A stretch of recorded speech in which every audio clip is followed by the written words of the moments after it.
And now, ladies and gentlemen, it's my great pleasure to introduce to you one of the most brilliant people I know, Dr. Wanli Min. He's a former chief machine intelligence scientist at Alibaba, and he was named one of the most influential people in AI by Forbes. And just to give you an idea how smart he is, he graduated when he was 19 from a special class for gifted youth program from University of Science and Technology in China at the age of 19, yeah. And he received a PhD in statistics after that in Chicago. He worked for IBM, Google, before joining Alibaba, where he served until 5 years ago. Now he's joining us live from China. Please give him a warm applause.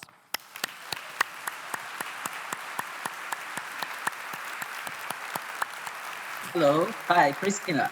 Hi, good afternoon. Hi, good to see you. Dr. Wanli Min, it's great to have you with us here today. You're a great capacity. Before we kick it off, could you please share with us, what is your general perspective on AI? Is it a friend or a foe?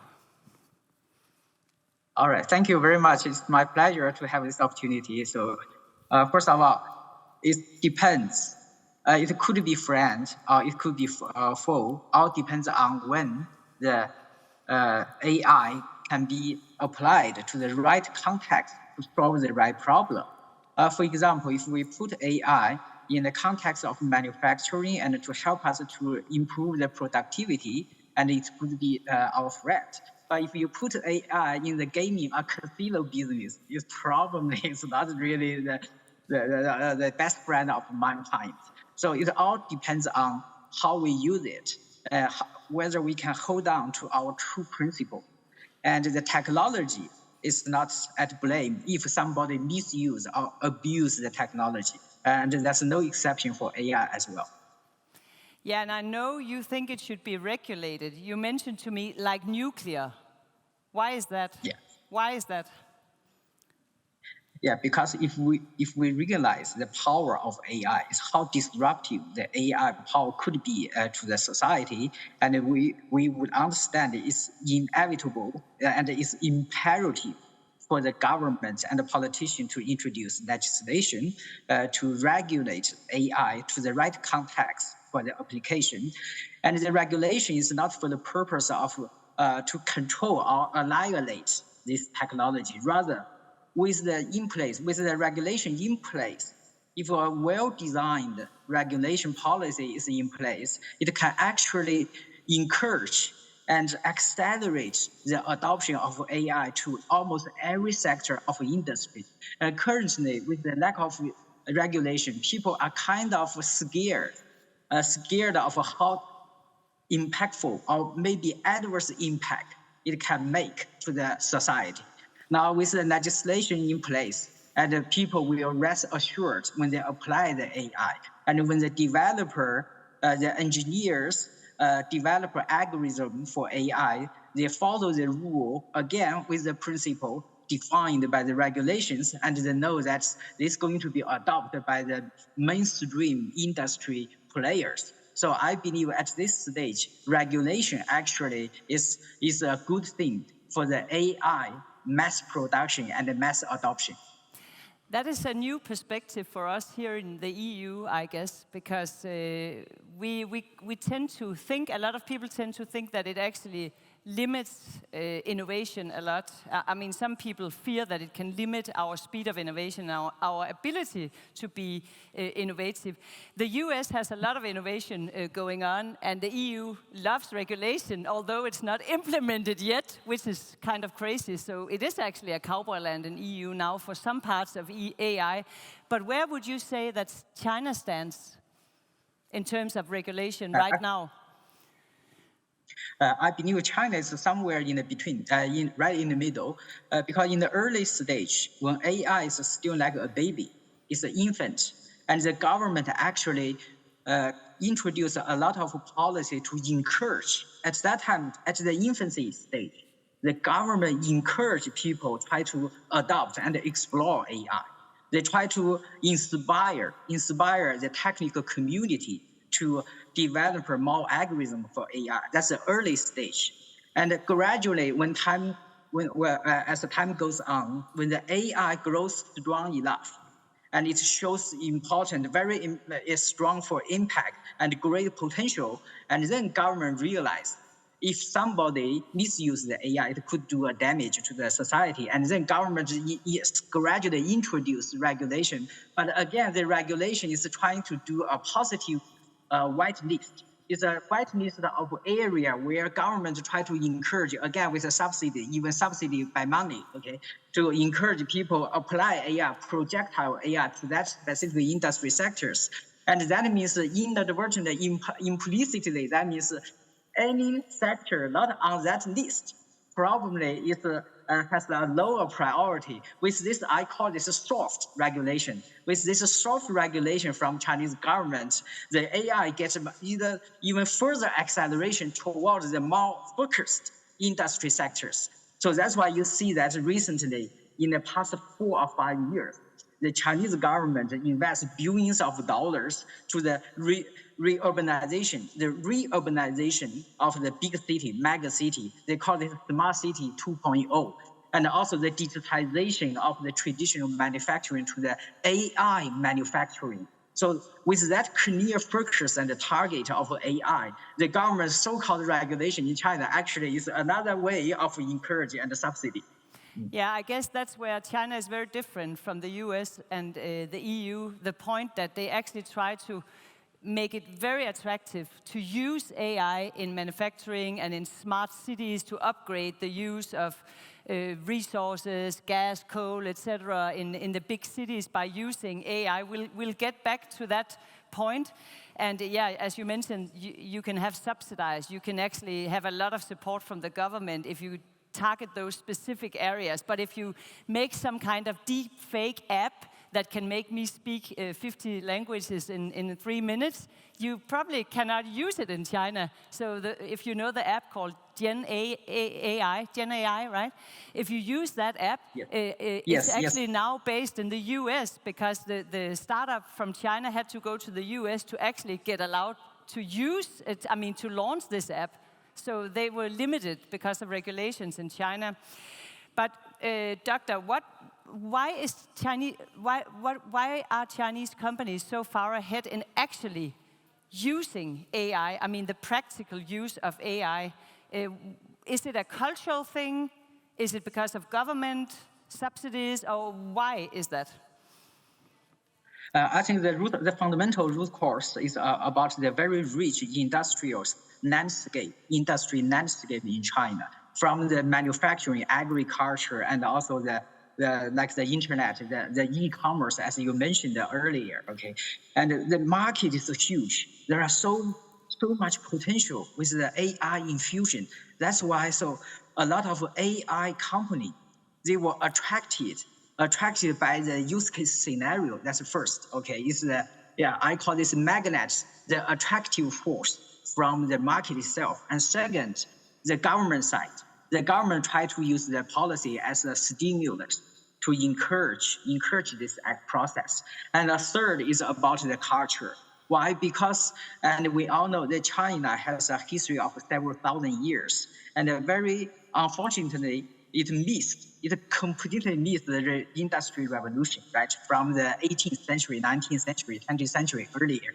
So China, the entire nation, missed that industrial revolution, and because of that, so the China was left behind for the past 300 years, 3 centuries in the history, and that's why with the national pride, and we want to make it quick. We want to adopt new technology and capture the window, the opportunity window, and apply the latest technology to leapfrog our productivity to the first tier. By first tier, I mean, for example, like Germany or the Europe, and also the Japan and the US in terms of the GDP per capita.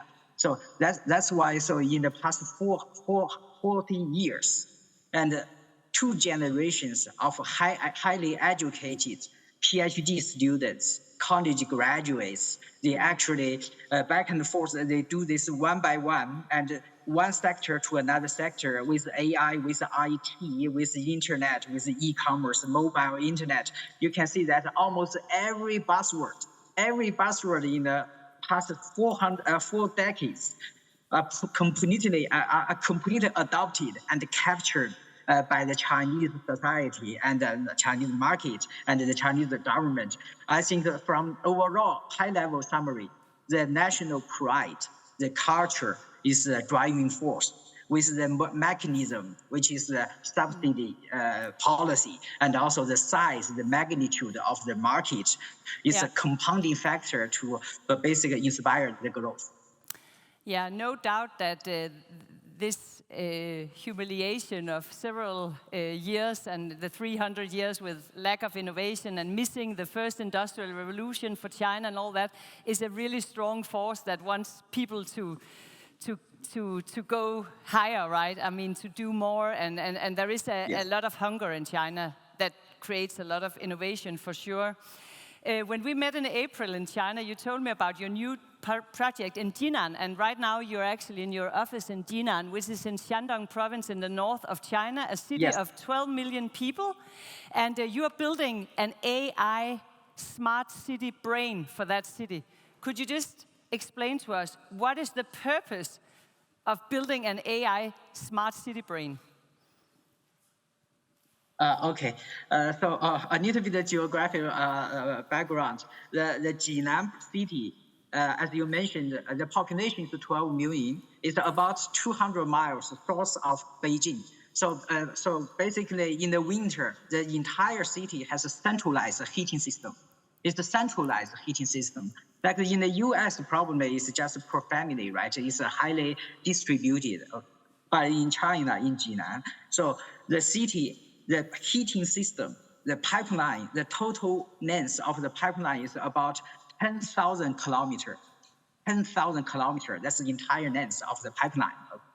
And the history of the pipeline, the network, half century, 50 years, okay.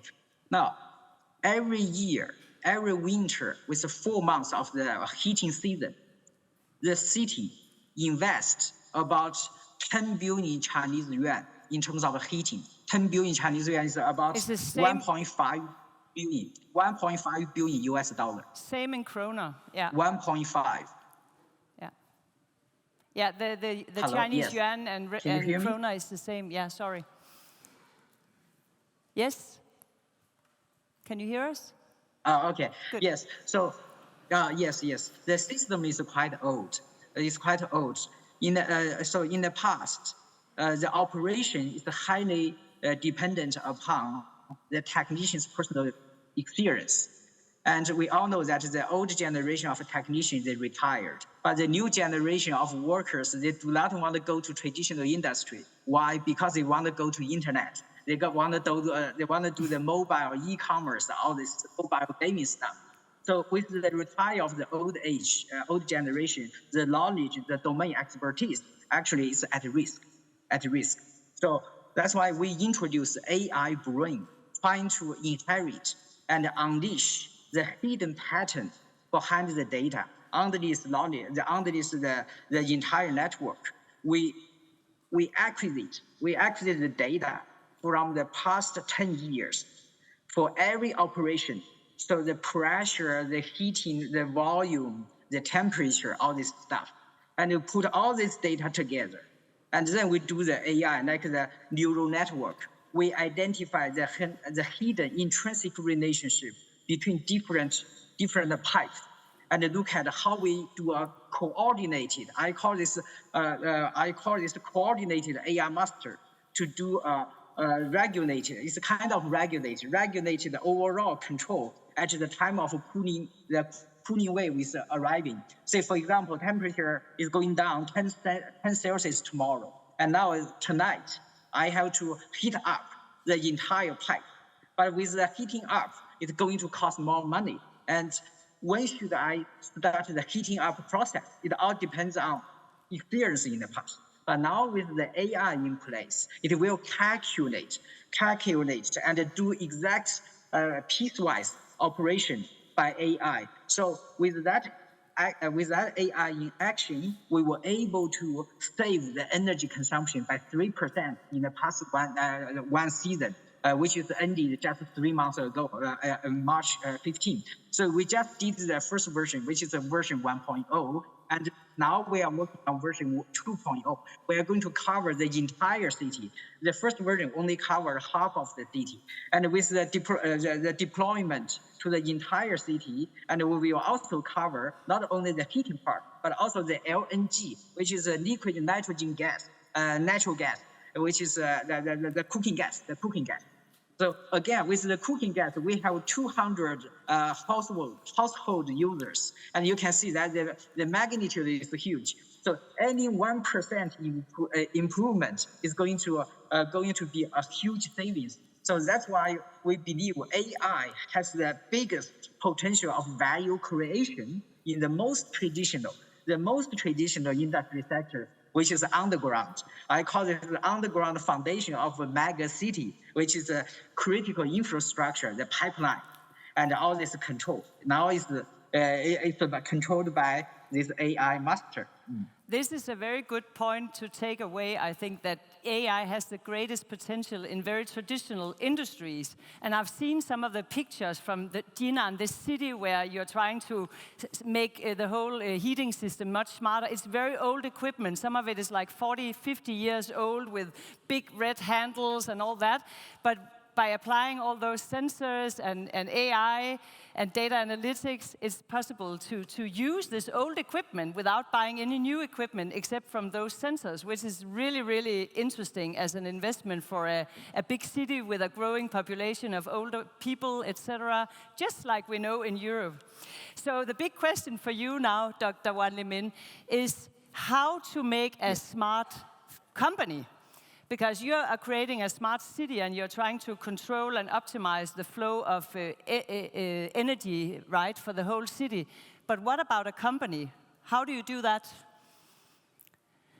Okay, I think the answer is twofold. So first of all, is the intrinsic process. And second is the external process. By intrinsic process, I mean, so with a company, you always have a decision process. You have a manufacturing process, right? Like the heating company has a production to the delivery of the heat water, say, for example. Again, it has an internal process. Now, the experience is, the rule of thumb is, any repetitive process, recurrent process can be digitized if you have the right data acquisition at every step.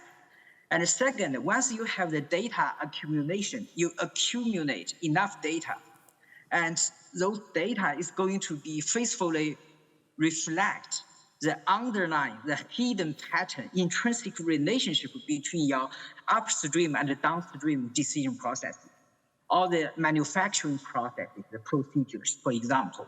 Once you use AI and with the data, and then you identify the intrinsic procedure relationship, and then you really suddenly you realize you have something, critical factors, they are coupled by certain mathematical formula. And then you apply those mathematical formula, you can do a dimension reduction. I call this a dimensionality reduction. Basically, let's put it this way, the decision process will be well done, well designed if you capture the key critical factors, and the critical factors are in good shape and comply with that relationship, and then your company internal process is healthy. Now, for the external process, for example, if my company produce some consumer goods, and then I would leverage on AI to understand the current trending in the consumption market. For the young generation, for the Y2K, the generation, what do they like? What color is the most popular among the young generation? And what kind of style, the clothes, right? The shoes, the pants, or even the hair colors, for instance, okay. I leverage on AI to understand my end user, my end customer. With a consumer-centric approach, I can coordinate and well-defined guide my product design and product innovation. So from day one, my product, any ideas, I can turn that as a digital a digital product, like a digital image, or even with the AI GC, I create a virtual product prototype, and then disseminate to my target user audience, and then look for their feedback. And with this very quick turnaround, I can significantly reduce the unpopular product design, and then improve the success ratio of my product design. So that means the end consumer is going to be engaged from day one of my product ideation. And with this external process, especially for the consumer goods sector, the traditional companies, they will become digital centric. Why? Because all this the latest generation of consumer are digital native. If the consumer are digital native, and your company has to be digital native. I mean, from the design ideation to the design to the test of your sample, and then come up with a new product and with a mass production, and then streamline to your market. So the entire process will be digital and consumer centric. And with that in place, it will be naturally a smart company. So yeah, it sounds so easy, right? so basically, everywhere in your company where you have a flow of energy, a flow of employees, a flow of products, or whatever, you can optimize with AI. But the business model that you just described, that you actually ask consumers, end users, what they like, I mean, you actually present them a digital prototype of a future product, and you listen to their feedback before you actually produce the real product. This is exactly the business model of Shein or Shine that Margrethe Vestager from the EU told us earlier today. She's currently looking into this company. This company is not just cheap stuff from China. The company is very, very smart and use AI to actually find out what do the young people have, and that's why young people can find exactly what they want in this app. So that is actually a business model coming out of China. Yes. So, Dr. Wanli Min, you make it sound easy, but how to get started? As a leader, all these people in this room are leaders, and it's difficult. It's a difficult task because your leaders are busy. Also, employees are worried, will AI steal my job? So how do you make a good AI project in your company? I think the foremost important thing, the starting point is to define the right problem.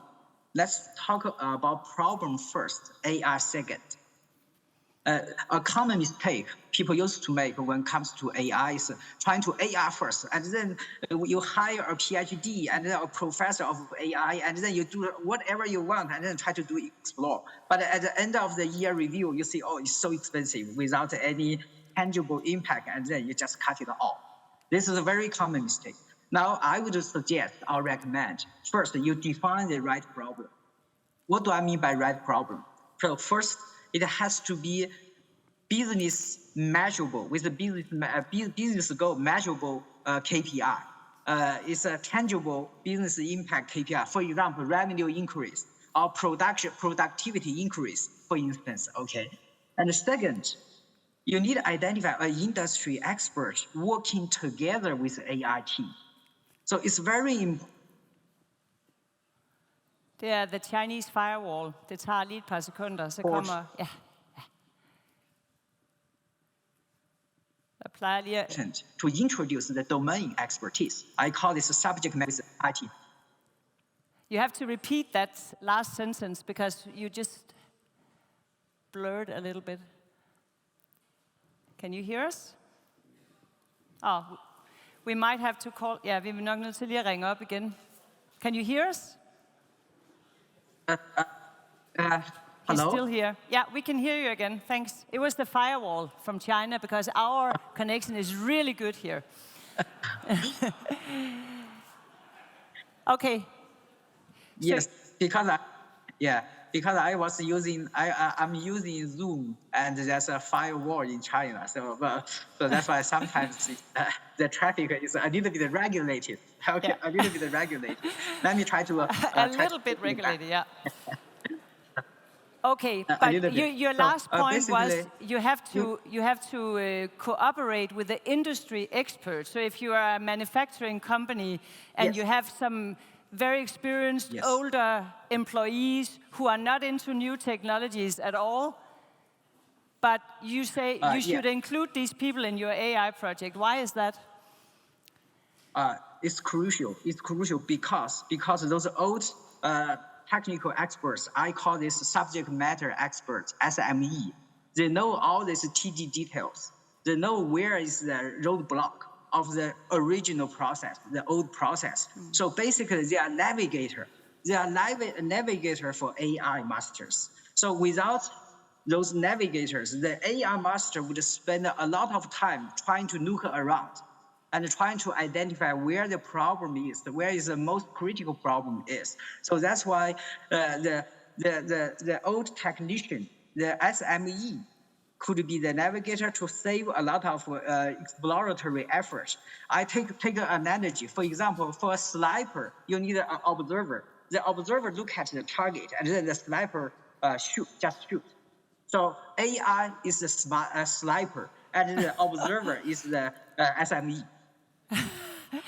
So you basically need some kind of navigator. So if you launch this new AI project in your company, if you don't include those experienced people who actually know the product, they know the company, they know the machinery, you have a problem later. You told me before that's actually a mistake you once did yourself a few years ago, and actually the problem was if you ask these people to join you later, it's more difficult. But actually, these people can secure that the whole project is much more successful, right? But you also have another point, because our time is almost up, and I know one of your big important advices would be that don't make it too big, right? So how to make sure that your AI project is successful? What are your three best steps or advice? Okay, so first focus on small problem, but do it quick. Don't try to do a moonshot, a big balloon for 2 years or 3 years. That's going to cost you a lot of effort without any tangible impact at the annual review. Believe me, for a very big corporation, the annual review is very tough, right? You always look at the return on investment. So focus on small but quick. And second, get the right context. You need the data in place. If without any data, without any training sample, you cannot do anything. So if you spend half a year collecting data, it's just too much time wasted without the AI, because the data acquisition just very prerequisite step for the AI part. So make sure you have the data before you kick off the AI project. And third point is that try to team up algorithm, which is the AI experts, engineers. I call this the coding, like the Java coding engineers, and that SME, the subject matter expert, team up them together. And also internally, you need a sponsor. Internally, you need at least a VP level sponsor. I wouldn't recommend like the CTO or CIO to sponsor AI trial. Why? Because very often, at least in China, that's the case. The CTO or the CIO, they do not take any business. P&L. They do not take any P&L KPI. So if they do not have any P&L, profit and loss, P&L KPI, they have a difficult time try to convince some business line of business, LOB, to join force together with the AI tribe. So that's why I would recommend pick up one line of business, LOB, as a sponsor, as a business sponsor of this AI tribe. And focus small, focus quick, and do it quick with the right team together. The team which is the AI algorithm, the coding professional coder, and the SME. Thank you very much, Dr. Wanli Min. It was very, very interesting to hear your perspective. Let's give him a big applause. Thank you very much. Thank you, Christina. Thank you for teaching me Danish. Thank you. And have a great evening. Okay. Thank you. Bye. Godt. Hvis vi lige skal opsummere meget kort, så er det det der med at gøre det hurtigt og få styr på data. Og husk, at det ikke nok at hyre en AI-ekspert. Du skal også have en intern ekspert, der virkelig kender processerne i virksomheden. Og så synes jeg, det er et meget interessant input, det her med problemet først. Vi hørte lidt i dag tidligere om nogen, der sagde, hvordan kan vi bruge AI? Men hans approach er, hvilke problem kan vi løse med AI eller andre nye teknologier? Og som jeg også kan høre i Kina, mange af de projekter, der foregår ude i virksomheden, hvor man vil reducere omkostningerne til forskellige råstoffer osv., input, flow af forskellige ting, det er faktisk også twin transition, som man taler meget om i EU. Altså at man både digitaliserer nogle processer og gør dem smartere, men samtidig, og så sparer man penge, men samtidig reducerer man faktisk også CO2. Det taler man ikke så meget om i Kina, fordi der er den grønne omstilling en business case. Det sker kun, hvis virksomheden kan se, at de rent faktisk tjener penge på det. Men det er det, der sker nu, som man er i fuld gang med derude. Og så som I kan høre, så har man også en meget stærk tro på, det er ikke kun Wanli Min, det har rigtig mange, en stærk tro på, at AI, det virkelig kan gøre meget godt i samfundet, og at det kan løse mange af samfundets problemer. Og det fik mig også til at tænke på, at fordi man er et udviklingsland, der stadigvæk er bagud på nogle områder, og stadigvæk har mange fattige mennesker, så er AI jo virkelig et værktøj, der kan gøre noget meget bedre. Men for mange danske virksomheder handler det jo egentlig også om at bevare nogle styrkepositioner, eller en konkurrencemæssig position. Fordi kinesiske kopister / konkurrenter, de er rigtig hurtige til at bruge alle mulige former for nye teknologier. Og så, hvis man skal forsvare, at man er 30, 40, 50% dyrere, så skal man i hvert fald også være med på de nyeste teknologier. Nu vil jeg stoppe den her seance og sige tusind tak for jeres opmærksomhed. Jeg håber, at det kunne inspirere jer. Tak. Sydbank. Danmarks Erhvervsbank.